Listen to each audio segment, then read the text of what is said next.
It's Fill Your Plate Now, where every bite brings you closer to the farm gate and further from what's unhealthy. Now, here's your hosts, Julie and Tammy, helping you live well by filling your plate well. So today we have Desi Abeda. He is not just a registered dietitian, but he's a performance registered dietitian. He does writing. He has a podcast, and I love the name of it. It's called I Can't Believe I Made It. And he writes for Men's Health magazine and really works in a variety of areas, crossing over different cultures and really helping people to be the best they can be. So I am looking forward to talking with him today. He's very creative, sounds like. So Yes, and Desi, I just touched on a few things, but why don't you go ahead and tell us a little bit more about yourself and how you got into this area? Well, first off, thank you for the two of you for having me on. Absolute pleasure. I always have a hard time giving my elevator pitch because I'm sure you all know, being in the industry, that you have to be creative with the types of positions and jobs that you take on. And so I've honestly take on a monster of a project that is my career. So as you mentioned, I'm a journalist at Men's Health magazine. I'm an author there. I've been writing for them since 2019. Been a dietitian for a little over a decade. And in that time, I've had a chance to step on stage. I was able to do a TED Talk where I made fun of myself for not being able to feed my daughter, where I'm supposed to be this really good food expert.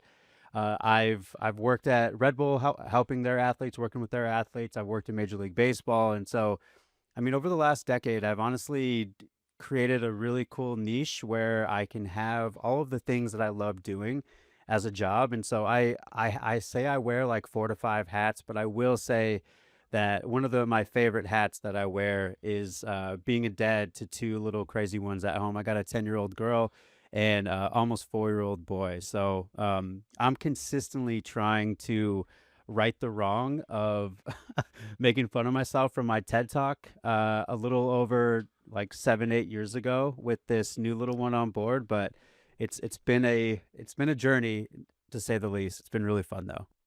well, you've all obviously done something right because she's 10, so she's eating. Yeah, she's doing it. We're Good. doing it. It's a Yay. great age, and they always keep you honest and keep challenging you, that's for sure. They do. They do. They do. So, also, and you mentioning Red Bull. So our family are pilots, and we used to track the aviation aspect of Red Bull. Did you ever work with any of their pilots? I did. So there's a ton of different athletes and like other people that work with the brand across a lot of different verticals. And so those types of athletes would generally come into Athlete Performance Center. And so I was on the brand side helping them, essentially how to talk about the product and how to utilize it for their performance. So they would come in and out of the performance. So I didn't get to individually work with those pilots, but I definitely had opportunities to be in the same building as them. Aren't they amazing? One of my favorites is Kirby Chambliss. Our family happens to know him, but he was a Red Bull pilot, and he must have listened to you, Desi, because he was actually always conscientious about what he was eating. And pilots kind of have to, they get in those small cockpits. You can't, you got to watch your weight, so to speak.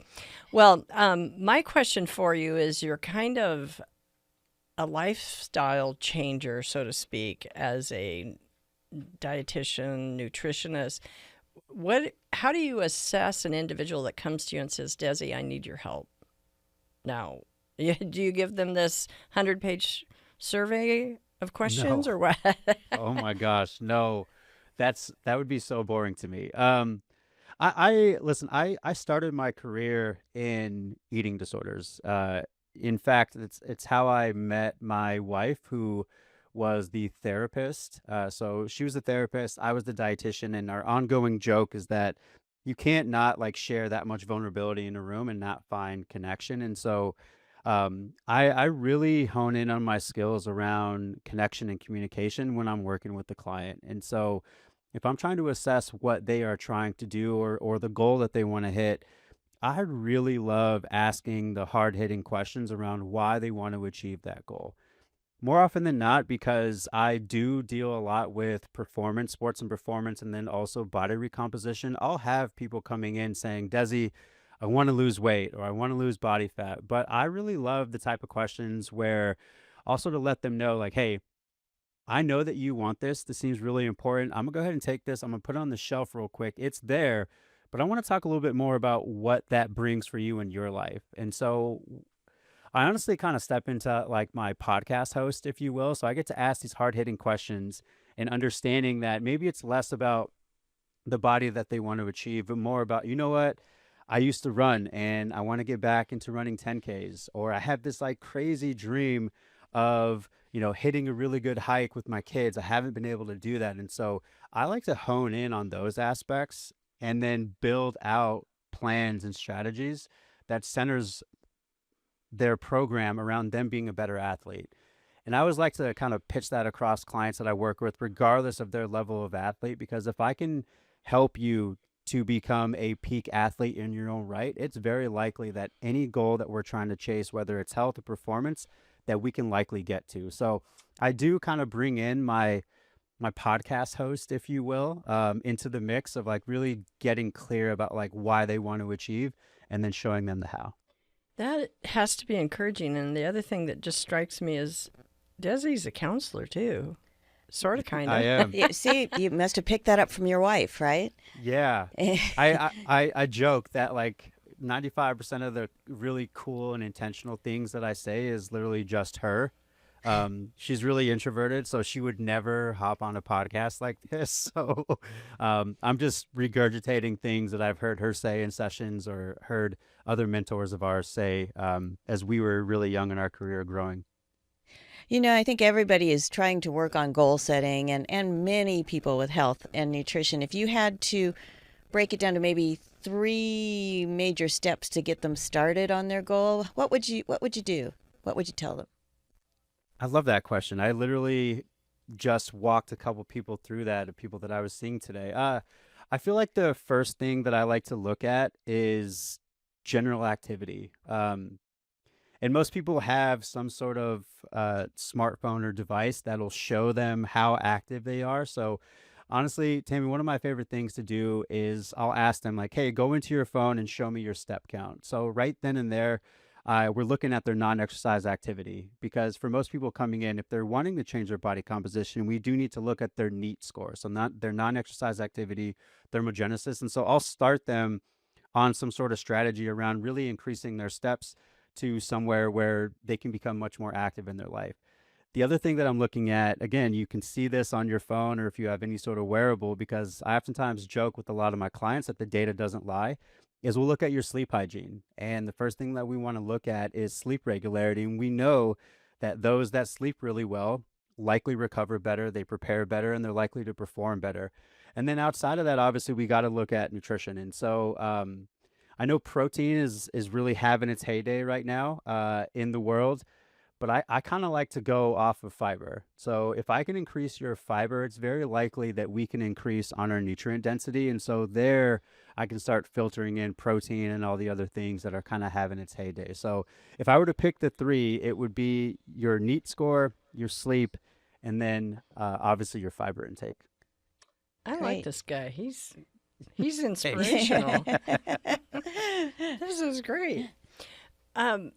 We think of nutritionists, dietitians as just focusing on the food and eating it nutritionally, but because of what you do, and lifestyle changes, you're also helping individuals that have some serious challenges, alcoholism, maybe it is an eating disorder.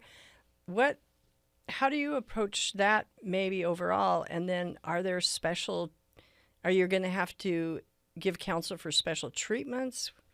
What's the gig?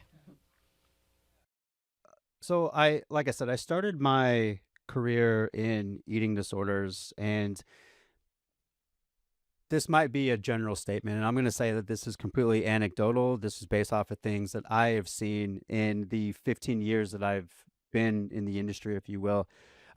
oftentimes if there's eating disorder or alcoholism, there's also some co-occurring addictions happening as well, right? And so in the industry or when I'm working with the client, we would oftentimes guide them through with this analogy of what we refer to as whack-a-mole. So you come in thinking you have one thing, we solve that one thing, and then, your shopping addiction comes up, or maybe your sex addiction, or like other things come up. And so it starts to become a whack-a-mole. And what we try to do on the nutrition side, and this is something that I guide a lot of clients with, regardless of whether they're in recovery for any addiction, is helping them to create a foundation. Because if you're not eating regularly, if you're not sleeping well, if you're not doing the things that you need to do, it's really hard to do the really vulnerable and intentional work of any sort of therapy. So, more often than not, if someone is stepping in with alcohol issues, it does become about, okay,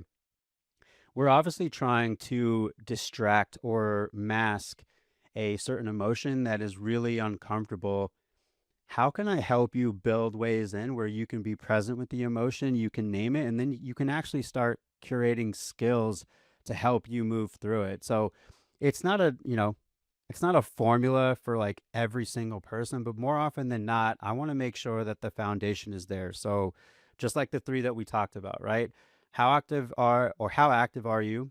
How are you sleeping? How are you eating? And as we can kind of bundle those things into the foundation, then we can pull in other multidisciplinary team members into the mix so that I can really kind of stay in my lane and still focus on the nutrition counseling piece, and then pull in other team members that can help that person recover, because it truly does take a village when it comes to something like that. It's really tough, and I think having been on this side of it, I think it's really important for us. I mean, even as clinicians or people helping people, it's really hard to pour from an empty cup. So, like, we also have to keep a lot of our stuff in check and seek our own mental health journey as well. And I've noticed that over the past 15 years of moments where I'm like, huh, why does this story, or like, why does this person like impact me so much? Like, dang, all right, I probably got some work to do in that area. Like, all right, cool. Let me hit up my therapist. It's time to jump back in.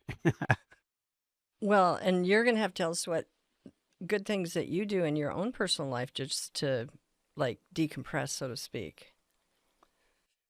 Um, I'm, and this is kind of just like my ADHD brain. Like, I really love moving. I love playing basketball. I love climbing. Love going on walks. I re-picked up running. I say re-picked up because my wife and I, who at the time we were just friends, we ran the Chicago Marathon, and it was a horrible experience back in 2013. And I swore off running completely.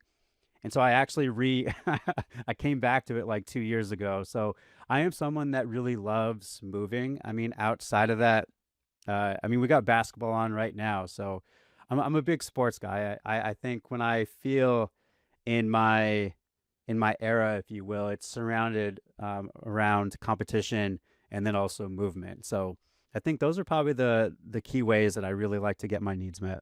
And his kids have to be excited about this because kids need a lot of energy Yes, moving absolutely. parents. But I'm with you on that. I think moving really helps to decrease anxiety. It helps to decrease stress, and and especially if it's outdoors, it's nice to be outdoors and get fresh air.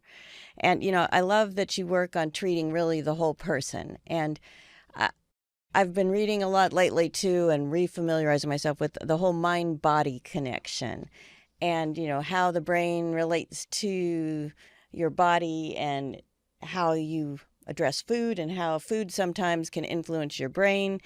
And anxiety. Anxiety plays a big role in that whole mind body connection. What do you do in the way of working with people that are very anxious or have a lot of anxiety to help them on the food side? I mean, I think on the food side, like right away, things that I'm searching for is things that make the anxiety worse. So caffeine intake is one area. Like a lot of athletes that I work with really have gotten into this kind of mode of, well, I'm under fueling and I'm feeling tired, so I'm going to over caffeinate because that provides me energy. But because I'm over caffeinating and I also have some preconditioned to anxiety that my anxiety is going off. And so you kind of see how it becomes this like vicious cycle. And so right away, I will look generally at caffeine intake. And if I'm looking at caffeine intake, especially as it pertains to someone who uses their body and their brain for a living, the other thing that I want to look at is overall calorie intake. And if you're looking at overall calorie intake, you got to look at the mixture of the micronutrients, the macronutrients. So in a lot of ways, what I'm doing is like really looking, I'm honestly taking a lot of what I've learned in addictions treatment into what I do, because sometimes like the way that we are working to get our needs met are counterintuitive to the type of goal that we're trying to achieve. So with someone who is struggling with their mental health, like there are some things that they're likely doing that aren't helping. And outside of that too, I think we all know the value of like really good sleep versus the, a night or two maybe here and there where you didn't sleep well, like truly how you feel the next day, how you eat, and how much energy you have. So it does go back to areas that they are, um, you know, experiencing a behavior that is counterintuitive to their goal, and really trying to help them to find what some of those telltale signs are and how to work with them. Have you seen a lot more people experience anxiety since the pandemic? It's interesting. Yeah, it's that's a great question. It's interesting too because I don't know about you all, but the conversations that I have with people, and even just in my tribe here, um, there's your life before the pandemic, there's your life during the pandemic, and then there's post-pandemic life. It's kind of like three phases, right? And so what I'm finding, especially as it pertains to athletes or individuals who are using their brain and their bodies, is that the communication tools are different. I remember stepping into the pandemic, I would have considered myself very extroverted, but I think being home a lot has kind of caused me to be like, you know what, I actually like being alone. I actually like being in my thoughts. And so I don't know about you all, that might be me, but I do see that a lot with people that I'm working with, is that it's just a different way of functioning. And so regardless of how that has impacted a person, like I really love asking those really important questions of why do you want to do what you want to do?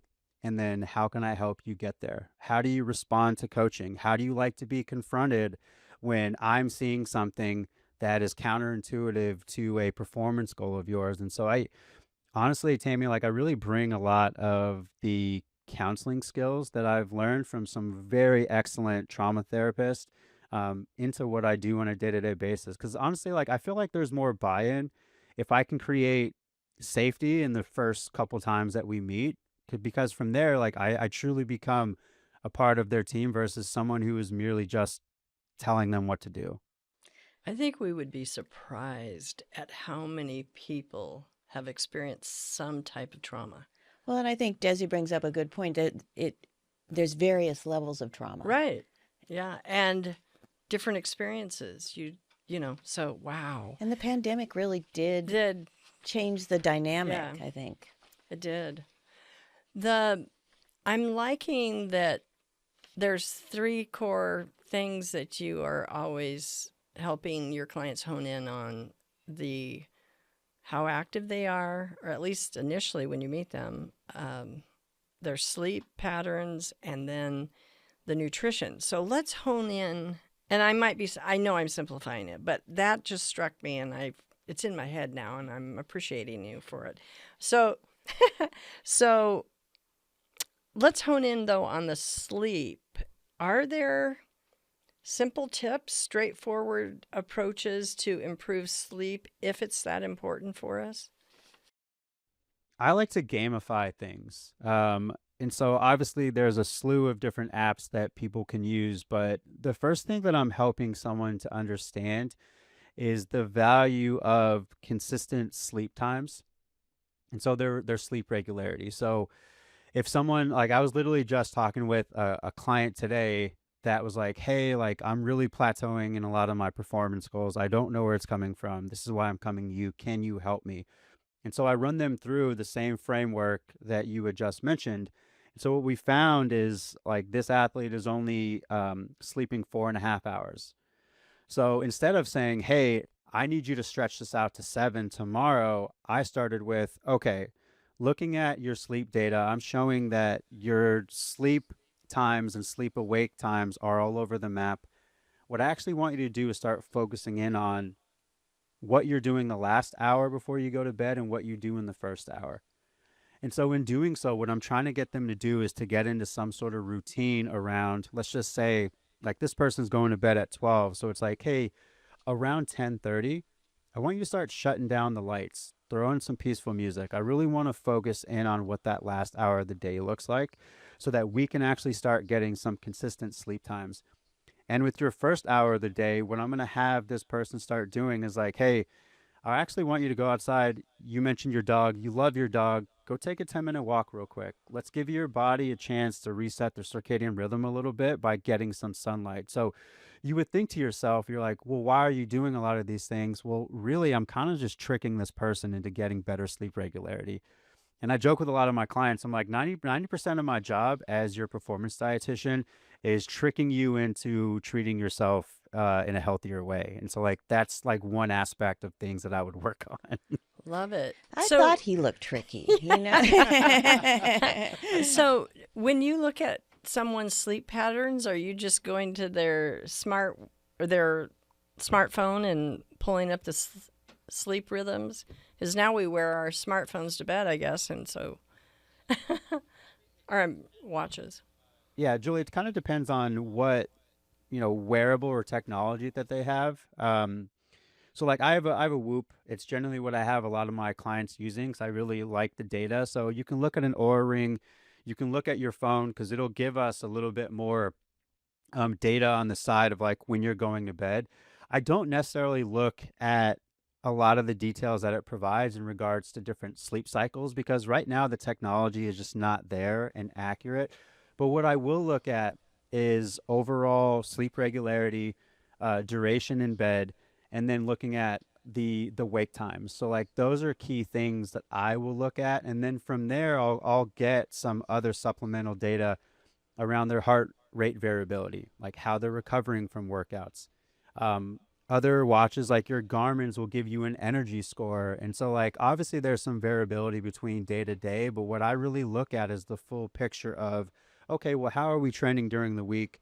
How does that compare to when we first started? And in all likelihood, like it's honestly just affirmation for me that the nutrition strategies, the sleep hygiene strategies, the hydration strategies are honestly, activating against the main goal, which is perform better, recover better, prepare better. And that's really kind of how I look at any data that I use.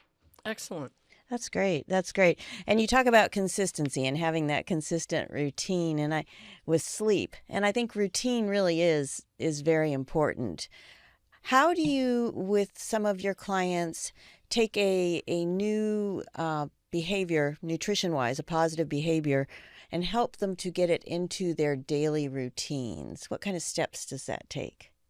That's honestly one of my favorite things. Kind of picture anyone who is really competitive in their life. They're going to want to achieve a goal yesterday, right? And they're going to want to come to you and they're going to want to achieve that goal within the day. And so what I really love doing is walking them through a quick framework of what is about to happen. So I like to plant seeds on almost the the stages of change, if you will, more like the emotional cycles of change. And so when you step into something new, you kind of come in being being really excited, but not really knowing what to expect, right? And so like with the excitement, what I'll do is I'll say, hey, over the first 30 days, your only goal here is to get information over to me. Whether it's the food journals, whether it's your sleep data, whether it's your overall data from your wearables, your objective here is to just get information over to me. And in the process, we're going to go ahead and rework them. So as it pertains to nutrition, like shout out to Michelle Obama and MyPlate. I really helped them to hone in on the balanced plate model. Like I love that model. I think it's an easy way to teach nutrition. And so I'll walk them through, based on their activity level, I'll walk them through what a balanced plate looks like, right? We got adequate protein, we got adequate complex carbohydrates, and then we're going to combine that with colorful fruits and veggies with a little bit of fat sprinkled on top. And so I'll walk them through what that framework looks like, and I'll ask them like, hey, because I don't want to overwhelm you. And if we give you too complex of a goal, you're not going to achieve it. And it's not that you're not dedicated or your willpower is low. It's really just that the goal that we set was too complicated. So I want you to be thinking about this in a way where it's a nice mixture between, oh, heck yeah, Des, I can do that. And then also, this is going to take a little bit of energy on my part to plan or even just to execute the plate, but it feels doable. So what I'll do is I'll say, based on like, let's just say the classic American diet at 3 meals a day, which plate do you think you can emulate what this athlete's plate or this balance plate looks like? More often than not, people start with breakfast. So it's like, okay, cool. Let's start there. So your objective for week 1 is going to be modeling this balance plate for a week, right? And so they do that for the week. We readjust what we need to. And then I say, hey, are you ready to build in lunch? And we kind of do that over subsequent weeks. And the really cool thing that I love seeing and really helps them to kind of alleviate the stress and anxiety of like trying to get everything done is to say like, you're going to revamp your whole relationship with food in under 30 days if you truly think about this in step work. And I think that's one thing that tends to work really well, regardless of your level of athleticism. So you just talked about consistency with someone having to implement a new plan, but what about adaptability? You kind of alluded to it a little bit. You don't like to give them something that's too complicated. But what does that mean? Well, we know what it means, but what does it look like if I came to you? Adaptability is key. I always love having conversations around what is realistic and what is ideal. What is ideal for a lot of us from the standpoint of nutrient density is going into our backyard, into our garden that we own, and harvesting all of our fruits and vegetables, possibly harvesting our other nutrients from the land. But like, that's not everyone's life. And so that's kind of where I'm very pro processed foods, if you will. Where like, to me, like it goes back to cost and convenience. So in regards to adaptability, like, yes, I want you from the perspective of breakfast, I want you making your own breakfast. I think that's great. Also, if you're rushing to work and you're taking the kids to school like I do every 8 o'clock every morning, and sometimes we're a little bit later because my 3-year-old just doesn't want to put his shoes on. You know what? I am actually going to stop by Starbucks because guess what, kids? We're having a Starbucks breakfast today. So what am I buying? I'm going ahead and getting them the egg white bites that they love. So you got your protein. I'm going to get them a carbohydrate with a bagel or maybe other pastry. I'm going to bring some fruit, and then I'm also going to get them some chocolate milk because chocolate milk is the GOAT. And that's one thing that my kids love. And so something like that, when you bring in some adaptability, like, yes, if you're doing that every day, we probably need to expand on variety, but it also just gives you tools on the days where you're just going through it. I mean, and who out there listening to this has not had a day where you're just like merely going through it and just trying to survive? I love that, yes, because sometimes life takes a left or right turn and you don't anticipate it on that day, and you have to be able to adapt. And I love egg white bites too, so I don't know what that says about my palate, but if it's they're so good. But and I know you live down there in Tucson, big Latino community down in that area, and I know you work with the Latino community and share that cultural background. Talk to us a little bit about fine-tuning things to various cultures, and is that important, or how do you do that? I have been really privileged to surround myself with other diverse RDs and nutrition professionals that, we maybe share the same communities, but maybe not the same ethnic origins. And so I think what has been really valuable to me is within my own culture, understanding some of the misinformation that they receive in some of their own medical care. I think one of my favorite things to do among my community is to let them know, like, hey, rice, beans, tortillas, like these things are okay. Let me teach you how to do this in a way that is really effective. If you're struggling with blood sugars, or let's say if you have high blood pressure, let's go back to the formula that I talked about. How active are you? What's your fiber intake look like? So like we're really bringing in a holistic approach to eating and not just villainizing certain food groups. And even within different ethnic cultures, like I said, I've been really privileged to have some friends and colleagues that I'm like, hey, for instance, I had an athlete most recently who was going through Ramadan. That was actually the first time that I've guided an athlete through Ramadan. So, I call up a friend of mine. I'm like, hey, I'm thinking I should do this. Can you help me with this? And she actually educated me on the value of the like ethnic origins of doing dates first thing after the fast, right? And how important that is. I would not have known that had I not asked questions to someone who knows more than me. So honestly, I'm very much someone who is very cool with saying, you know what, I don't know, but let me go find out. Like I have enough resources and enough friends that I can get an answer here. So I think going back into just what I would view as health and cultural literacy when it comes to working with different populations, I think it's important to first like really try to understand the community and their food culture and mold some of their goals around like how they can enjoy their food. Because at the end of the day, I mean, I'm sure the two of you have some like really nostalgic childhood foods that you love. Like I'm sure it would feel horrible for like professionals in the world to be like, actually, you can't have that because it's ruining your health. So like, it happens a lot, and for a lot of us, it's a lot of undoing of what other health professionals have done without really thinking about the um, the detriment to the culture. Right. I could see how that could shut someone down if you take their favorite food and tell them Totally. they can't have it anymore, and then, well, I'm not doing this. So, Yeah. yeah, that's a really good point. And on the flip side of that, with the diverse cultures that you get to work with, which sounds really interesting, you also can see a thread of common nutritional baselines or elements that the different. So, what do those look like? And obviously, the amount of protein every individual needs based on their weight and stuff like that. But is there anything else that we wouldn't think of? Honestly, like I think you like tapped it right on the head. Like there is like a byline across like a lot of cultures that I'm seeing is their different use of fibrous vegetables. So like what do I mean by that?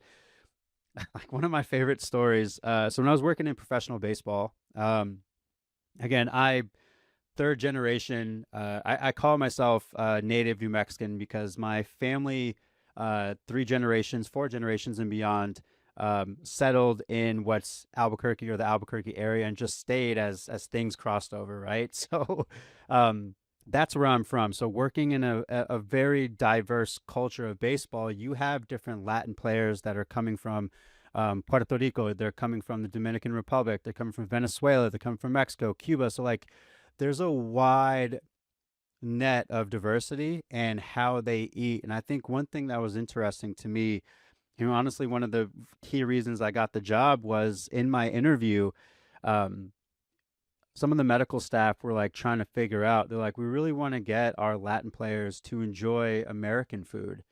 And we can't figure out how to do that. And so, like me being from a diverse background, like I already had the answer in my head. We're not going to change the way that they eat. We're actually going to build on some of the strengths that they have. And so among that like byline of or that through line, if you will, among these different cultures, what I was finding was that, you know what, a lot of them utilize more root vegetables than they do some of the cruciferous vegetables maybe that we see here in the US. And so is it worse? Or is it different? Yes. Is it worse? Absolutely not. And so, like, what I really tried to do was to bring in areas of their culture and then honestly, like, created some moments where we can bring some other additions in that might boost the fiber or might boost the flavor. Because we all know this, like, if you're trying something new and it's flavorful, you're likely to come back to it. But if it doesn't have any flavor, then you're probably not gonna consistently eat it, right? And that's what we find among anyone trying to navigate a nutrition program. Like we want to make it viable enough where they're going to come back to it. Because if you make it too complex, if you make it too bland, you're probably not going to see that person for a second and a third session. Yeah, that's a really good point. And you bring up something with culture. I mean, there's a lot of emotional ties to food, and with various cultures, there's certain foods I'm sure that helps them really identify with their culture. And being able to incorporate that is so important. And with all the different people you've worked with, tell us about a few of the most valuable things you've learned from your clients. I think through the kind of different communities that I've worked with, I've really grown a love for, let's just look on the community sector. We'll start there. Um, I remember when I transferred from working in eating disorders, which generally, like a lot of those people that we were helping were traditionally white, high net individuals. I mean, it was like $75,000 to get treatment there for 30 days. So like these are high net individuals. And so I was having a lot of different conversations with them pertaining to food. And I remember when I stepped into being a community dietitian here in Tucson, I was having these conversations and I was asking a lot of my clients. And for a lot of them, I mean, it was like more or less 90% Spanish speaking only. A lot of them were immigrant families. And so as I was having conversations with them, I would ask them, like, have you tried quinoa before? Like, have you tried these other types of foods? And what I was finding was it was far less about the education, but it was far more about like this light bulb moment where I'm like, oh, wait, this isn't an education issue. You don't have access to food. And so it caused me to be like, okay, I got time. I'm creative. So I literally went to the food bank and I was like, hey, I kind of want, we have this closet that we're not using. I kind of want to start a food pantry. We have a good relationship. Can I just start getting food and you guys donate to us? And then I'll create the recipe bags. I'll create bags of food. I'll do all that. And so even just creating a little pop-up food pantry for a very small community health center was an absolute game changer for that community, because to me, what that brought on was, oh, dang, not everyone has the same access to food or the same access to money or opportunity. So this whole concept around, people should eat better, they have the same 24 hours, like actually we don't. And so for me, like the access issue was something that continues to drive everything that I'm doing. And honestly, a huge reason, shout out to the Arizona milk producers and your team. Like, it's been really nice to work with you all because you kind of allow me to be creative and you allow me to build out some of the other creator teams that were tackling this food insecurity issue. So I would say probably that's been the most influential thing that I've come across. And then obviously you come across those like really cool stories where, most recently I came across a Latino dad that lives in New York City. He's really scared because he's at high risk for stroke and heart attack, and he has 2 kids. And so like literally the first time that we're chatting, like most of the time that's being spent there is him just expressing how fearful he is and me just kind of being like a virtual shoulder to cry on, as he's talking about this. And fast forward using that same framework, he's about to get his labs drawn and we're about to see some very, very different numbers. And so I think those kind of like really cool hero moments, are reasons why I do what I do, where I'm like, you know what, if I can kind of be the sage where I'm like, hey, I think we should do this. Let's rework this. Like, hey, you got this, and allow you to be the hero in your own journey. I think that stuff right there is like stuff that I want to write movies about. So it sounds like there's just a diverse and wide range because you're counseling or you're, being a nutritionist and a lifestyle coach for a performing athlete. I mean, working at a global brand like Red Bull was really fantastic for many reasons, but I think one of the cool things that I walked away with was you end up meeting some of the most creative and talented people in the world, whether it is their athletes or their breakdancers that just represented Team USA in the most recent Olympics. So like those are the types of people that I had access to, had conversations with. And I think one of the cool things that I found was, and it kind of just happened on accident. Like I had a touring drummer that came to me because an old strength coach of mine that I used to work with in Major League Baseball, was in Phoenix and was like, hey, this guy is a touring drummer for a really big act. He's looking for a dietitian.